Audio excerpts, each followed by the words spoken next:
Let's say you're in the market to legally acquire a lot of Steam games. Maybe you're a burgeoning YouTuber like me and you need a lot of review/giveaway fodder, or maybe you just like digital collections, or maybe you just like achievements and big numbers. Whatever the case is, I'm gonna teach you how to use as little money as possible to get the most out of your Steam account and add the most bullshit to it.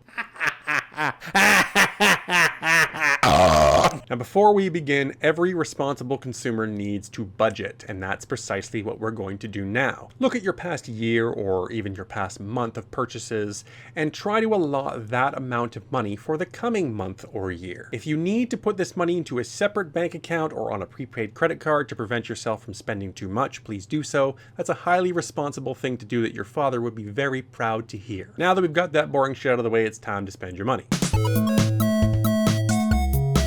The whole idea behind this process is to buy games that you don't necessarily want but that drop trading cards, farm the trading cards, sell the trading cards, and hopefully come out with more money in your Steam wallet than what you started with in your actual wallet. The first step towards doing so involves subscribing to r/game deals on Reddit and keeping apprised of what all the major bundle curators are doing. This includes Humble Bundle, GROUPees, Indie Gala, Bundle Stars, basically like a bundle fucking bukkake. Now, fortunately for people like you and me, they have a very active mod team in that community that will help sift out all the gray market garbage and keep you safe, as well as a very involved and informed community. Now, of course, you don't want to just buy every bundle that they throw at you, because some of them are pure shit. You want to target the ones that have the best rate of return in terms of money spent to card value dropped. The best way to do that is to go to a site like SteaM.TOOLS and check out their cards section, and they will have virtually every game listed there that you could possibly search for, and all the card drops and exactly what they're worth based on the latest market values. But if you don't feel like putting in that kind of time, after a while, once you become acquainted with the process,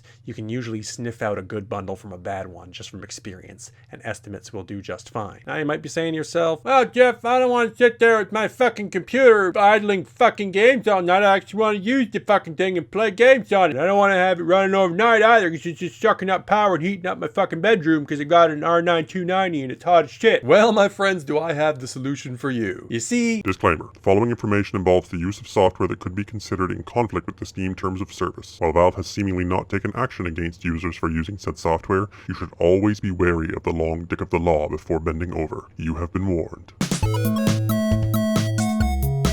There's this little program called Archie Steam Farm. In layman's terms, how it works is pretty simple. It basically tricks Steam into thinking that the game is running when it's actually not, and this is enough, apparently, to get you trading cards for idling the game.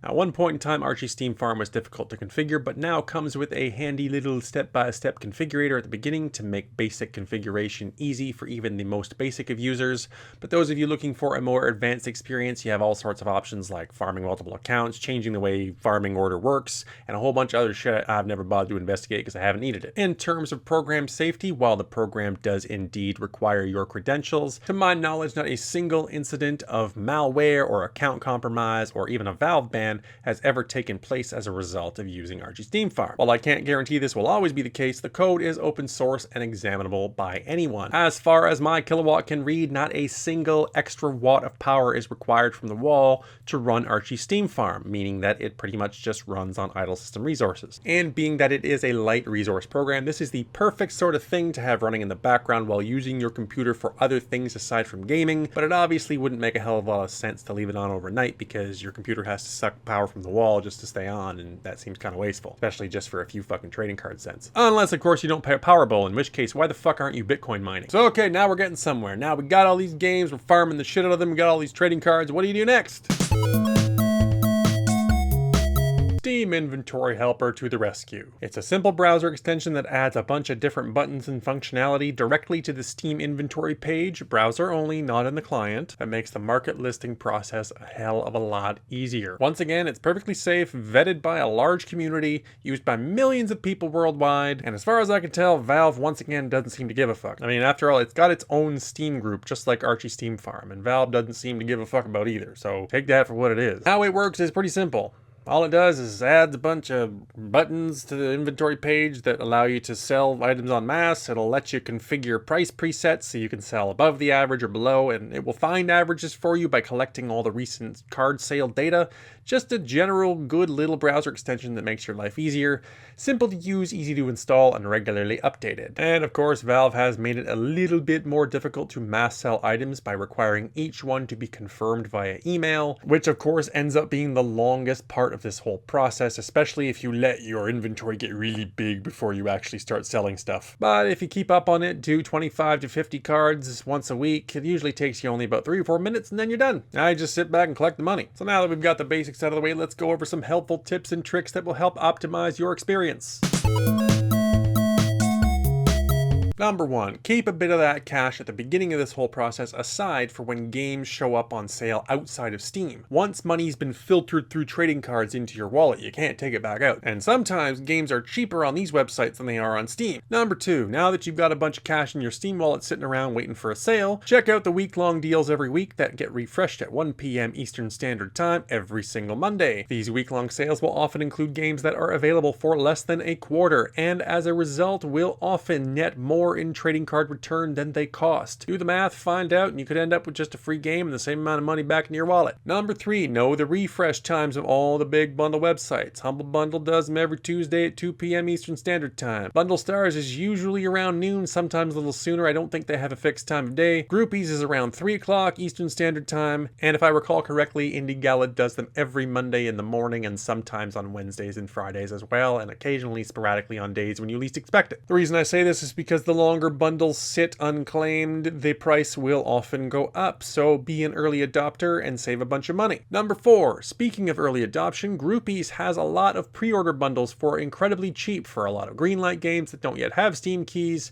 and as well as a bunch of other indie games you've probably never heard of and will never play. Some of them turn out to be quite profitable, others are duds. It all depends on your level of tolerance and the kind of efficiency ratio you're looking to achieve when it comes to cash to wallet conversion. Number 5, know your level of tolerance going into this project. So if you are the sort of person who is going to try to aim for a definite, clear, and decisive profit every time you run games through this process, then you're going to want to be incredibly discerning and rigid. But if you're like me, you like to give away keys to your viewers, you need games for your shipbox reviews, you can be a little bit more liberal with your purchase policy. For me, I'm not really all that concerned about the math anymore. I just want to optimize the money I do spend and get the most out of it that I can. Number 6, trade your duplicate keys. As this process persists, you will notice that there are lots of duplicate games that get bundled multiple times and you have fuck all to do with them. Take the keys, store them in a spreadsheet, make sure you keep good track of them, and develop a trading rep on Indie GameSwap. This is a great way to get yourself more games that actually have trading cards to farm for no additional money. Number 7, if you don't like trading away your extra games, create a second account and throw them in there and farm that too. Archie Steam Farm can be configured to farm multiple accounts at once effortlessly. Number 8, games with no trading cards today will often have trading cards added later. I just add all the games that I don't have to my Steam account, which is why it's so fucking large. Again, you might be the kind of person that's a little bit more discerning. You may want to keep those keys in a separate spreadsheet until they're confirmed to have cards and then add them in and trade them in the meantime to try to get games that do have cards. Bottom line is you have options. Learn to be flexible and organized. It's just a good habit to get into in regular life. Number 9, the majority of the games you buy in these bundles are garbage, but on occasion one will surprise the fuck out of you with how good it is. So every now and again, if you're bored and you have the time, actually try playing one. You'll be pleasantly surprised with how good a lot of them are. Number 10, don't be afraid to deviate from the math if you see games in bundles that you actually want. Though sometimes a Humble Bundle will have like 3 games that you've actually been waiting for and are on your wish list, and will have 7 that will just be good for cards. So don't say to yourself, well, I can't spend more than $2.59 on this bundle, because consider those 3 games in your math and think to yourself, how much would I pay for the games that I don't want, and how much am I willing to pay for the games that I do want? Keep those numbers separate, and your need for mathematical order will be satisfied. side. I know Reddit's getting a lot of mentions here, but the final tip, number 11, is check out the subreddit Free Games on Steam. A lot of that shit requires account and Twitter and Facebook activation and likes and hearts and bullshit, but it's not so bad. Make some fake accounts, get her done, and you'll get free games, many of which drop cards for free, 100%, no money spent. Most of all, have fun with this shit. It's just meant to be a dinky little sort of min-maxing Steam hobby, not a replacement for your fucking day job. Don't turn it into a business, don't take it too seriously, and enjoy yourself. Anyhow, folks, that's another video in the bag. If you like saving money, click the subscribe button, and if you like this video, click the like button. Both of those things help out immensely and are greatly appreciated. Also, you might have noticed that I added some music. You gotta check out Izzy Ock's Bandcamp. I'll put a link in the description and right here on the screen right now in case you want to go listen to some chip tunes. He does some good work. Anyhow, cue the outro.